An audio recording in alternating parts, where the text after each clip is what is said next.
It's time for Football at 4 with Geoff Mosher. My personality is I want to win badly. I want to win more Lombardis for Philadelphia and our fans. We got the greatest fans around, and I will do everything possible. Powered by the Inside the Birds podcast. Now, live from inside the Matt Black Kia Studios. This is Football at 4. Football at 4, powered by the Inside the Birds podcast. The latest podcast came out this morning. Q&A, Jason Avant, Quentin Michael, they're talking wide receivers, which is very convenient because this is a very interesting week for wide receivers. Talked about it earlier on the show. There's a lot of receivers in free agency who are available. We'll talk about that with Geoff Mosher coming up here in just a second here on Football at 4 here on 97.3 ESPN, being brought to you by Dr. Lyle M. Back. For everything from skincare to cosmetic surgery, go to iloveLyleBack.com or call 856-MAKEOVER for Dr. Lyle M. Back, proud sponsor of Football at 4. And here he is, live in virtual color. It is Geoff Mosher here on the screen, here on the Boardwalk Honda Hotline, here on 97.3 ESPN. Geoff, how you doing on this Hump Day Wednesday? I'm great, Josh. How are you? I'm doing pretty good, and I feel like, you know, what Avant and Michael were talking about on the pod that dropped this morning, I mean, they had so much good stuff in there, and I don't want to give it all away because I want people to actually go there and listen to it because I don't think I can do some of it justice, but I find it very interesting that the day that came out, that pod comes down. What else comes out? Well, look at all these wide receivers who are free agents who didn't get tagged, guys like Kenny Golladay and Juju Smith-Schuster. And I want to know from you, Geoff, what do you think the wide receiver world is going to look like? Because we are living in a world right now where you have a bunch of studs available in the drafts, but you have some interesting names out there. Could some of the teams who might be interested in receivers go and get some guys in free agency, leaving some guys available in the draft? And how could that impact the Eagles at 6?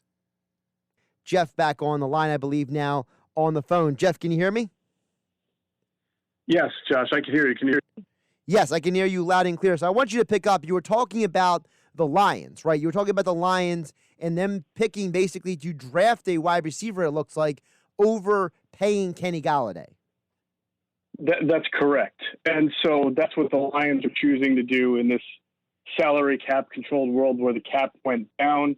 So they have a chance to get probably a more explosive wide receiver. Kenny Golladay has been a big play wide receiver, but he doesn't run like a Jalen Waddle or Devontae Smith. So they have a chance to open it up there a little bit by getting one of those players, if that's the direction they go. The Steelers, what they do, Josh, is different, and I think what they do should be modeled by a lot of teams. And maybe some teams do and try and just don't do it as well as the Steelers, but nobody drafts wide receivers better than them. But if you'll notice, the Steelers draft wide receivers every year, right? I mean, they had some pretty good wide receivers when they had Juju Smith-Schuster, and I'm trying to think, Deontay Johnson, of course, right, who's emerging into one of the better wide receivers in the league. And they still took Chase Claypool last year in the second round. So when everybody always talks about, no, you need this, you need that, the Steelers don't draft on need. They draft the best football players that fit the identity that they're looking for. That's why I always kind of yell at people and snipe at people when you say, oh, the Eagles shouldn't draft this guy. They don't need it. It's not what the draft is about. The draft is about finding the best collection of football players every year, because when you do that and take best players instead of need players, you wind up having a team that can compensate for your holes by having Pro Bowlers and really good players in other areas. So obviously they're not going to pay Schuster. I bet you they'll be fine with Claypool, Deontay Johnson, the other kid from Oklahoma State, whose name is James Washington, yep. And Claypool. And I'm sure they'll probably wind up drafting some guy in the third, fourth, or fifth round that becomes pretty good too. Now, with all that being said, look, if you have two teams that are saying we're going to move on from receivers, I'm assuming there's going to be teams who do the opposite as well. Emmanuel Sanders is out there. You know, Eagle fans, they're saying, like, can the Eagles get any of these guys? And realistically, it's going to come down to how much can they get under the cap before the start of the year, right, Geoff? A lot of this has to do with how far do they get under the cap determines what they can do in free agency. Yes, it's funny, Josh, because I've been asked today a couple of times, will the Eagles get under the cap? As if they have a choice. They have no choice. They will get under the cap because it's mandatory. You're not allowed to be over the cap.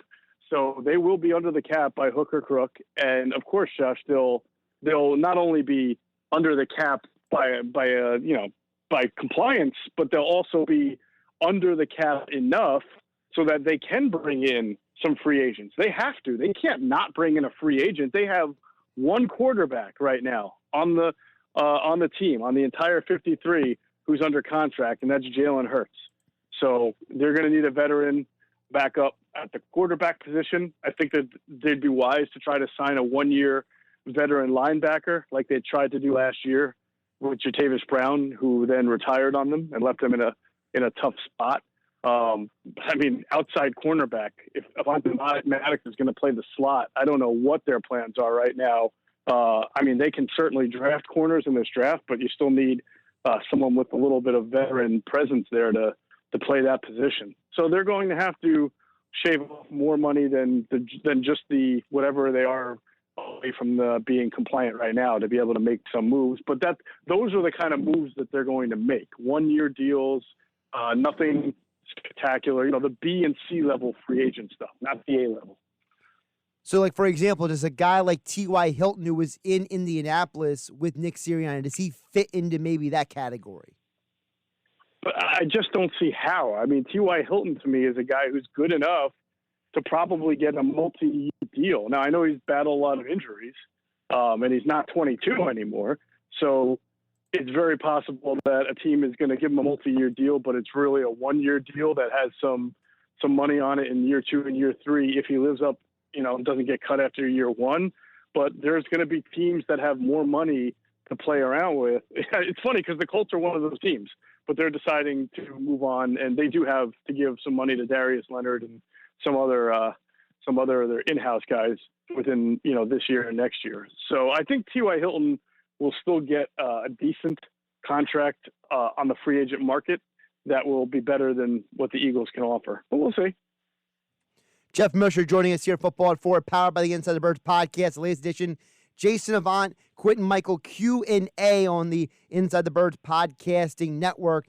Big part of what you guys are doing now is bringing in these guys. You guys had the offensive linemen during the season, Trey Thomas, Todd Herremans, and Jamal Jackson during the season. Now you got, Avant and Michael, and they made some amazing points about these wide receivers. And I want to give it all away, but first of all, if anybody hasn't listened to the podcast yet, just the story about Jeremy Maclin is a must listen, okay?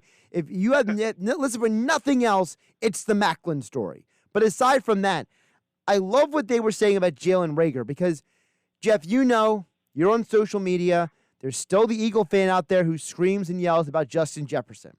And one of the things that they mentioned about Reagor is Reagor has that dog in him, and he hates being compared. Justin Jefferson's going to make him work harder.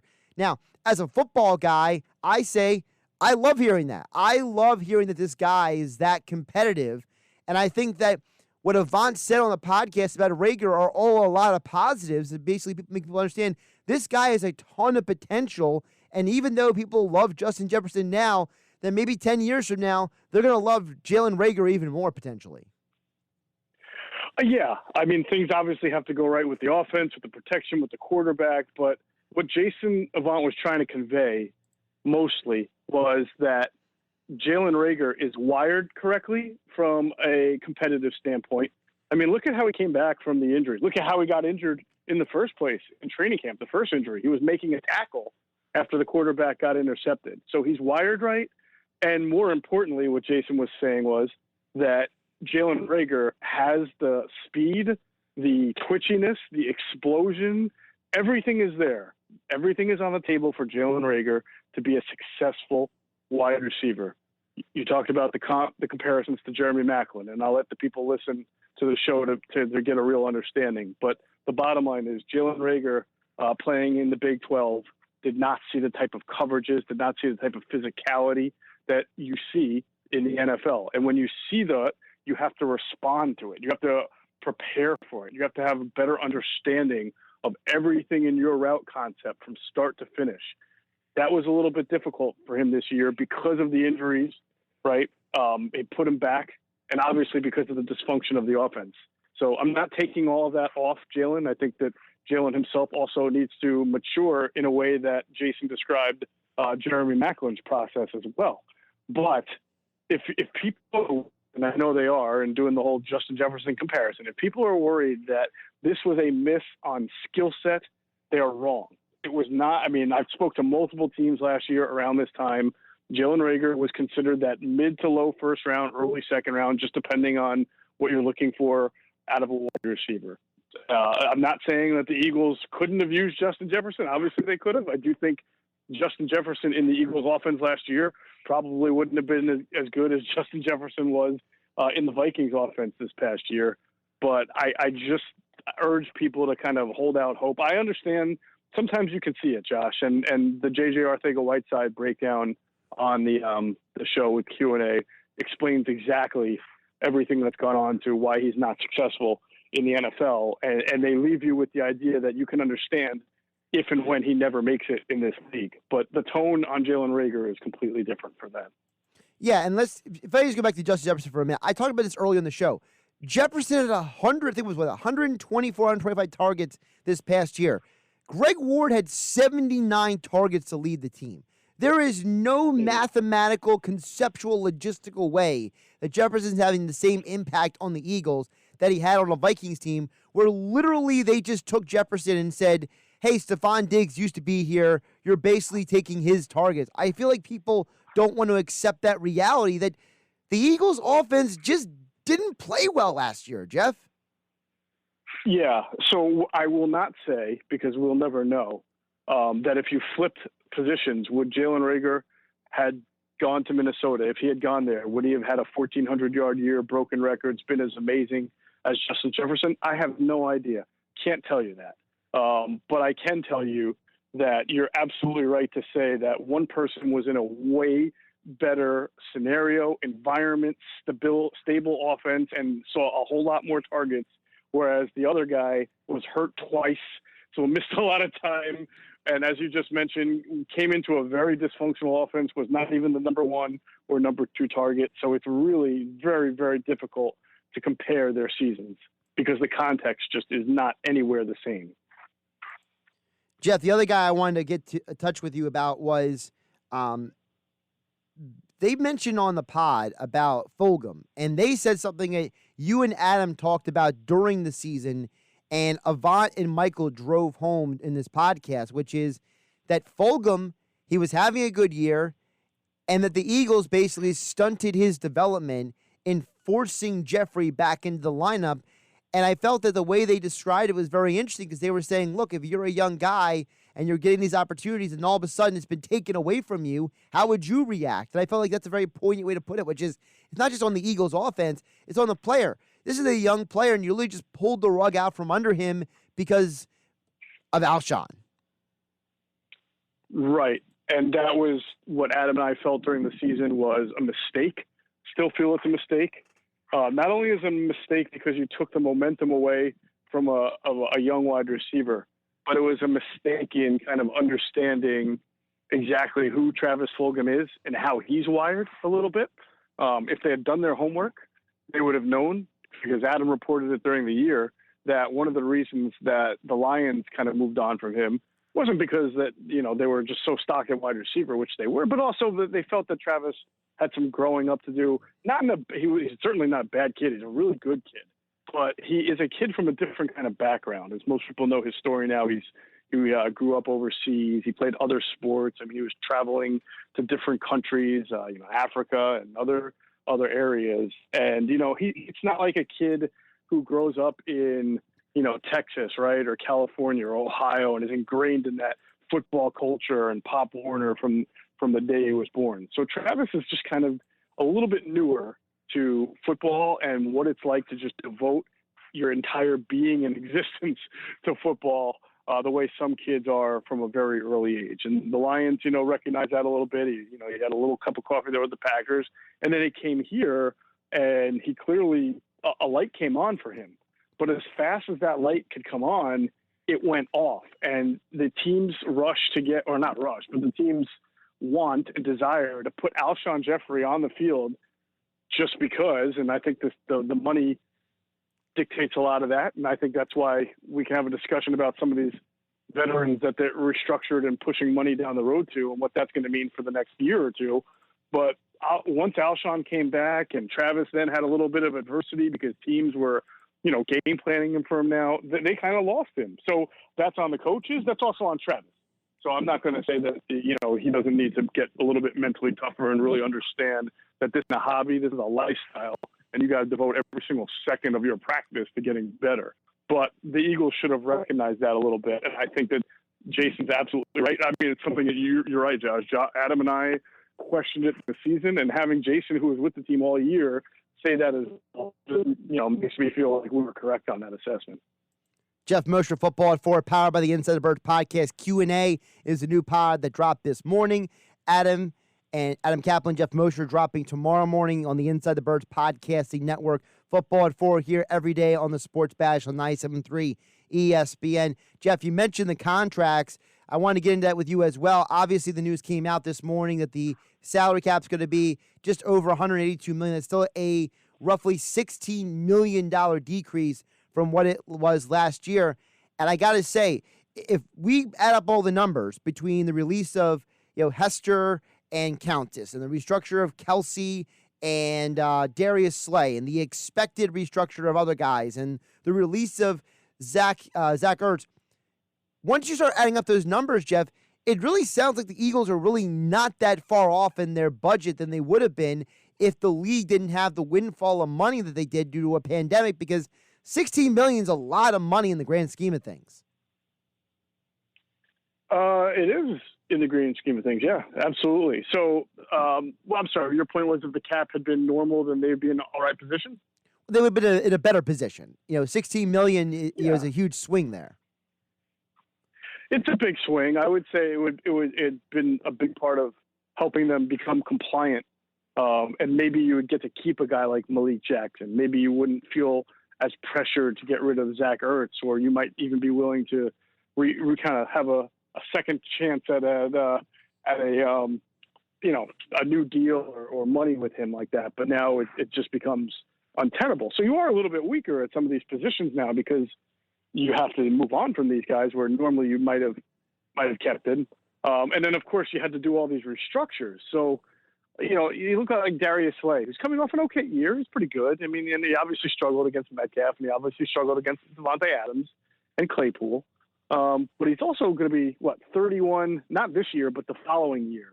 And he's going to be, because of the restructure, over $20 million on the cap. So what if he gets hurt this year, like Alshon did at the end of 2019? If he gets hurt, starting to get 30, you're going to probably want to move on, especially if you draft corner, but you can, because all the money that you've kicked down the road is going to drain into your cap. And everybody says, but the cap's going up, Okay, well, it's still not a great idea to have to take that sizable of a cap hit. And I'm just talking about one guy. They've had 4 other guys, whether, that they've restructured, like Brandon Graham, who you never know.